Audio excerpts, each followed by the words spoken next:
What? You mean you still do not understand after looking through my videos? Okay, today I'm going to explain to you one more time. Come with me.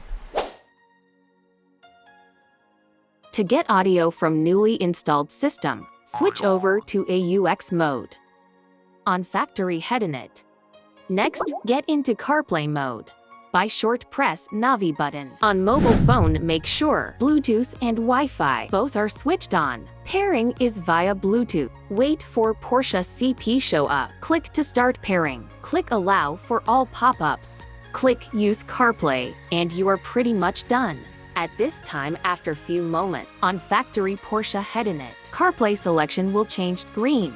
Now you can start to use CarPlay wirelessly. Factory touch will be retained and works with our CarPlay system. Touch with slide are supported. Now I will show you how to connect smartphone Mirrorlink. Wow! With Mirrorlink you can cast phone, image and sound onto factory display. You can cast videos and pictures.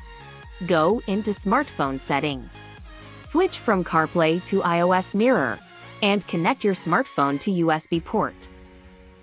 If want to use CarPlay again, need change back to CarPlay selection. We can also add a rear view camera with trajectory parking line and PDC display. It will automatically switch back to last mode after reversing. Press any button on factory PCM if want get back to factory functions.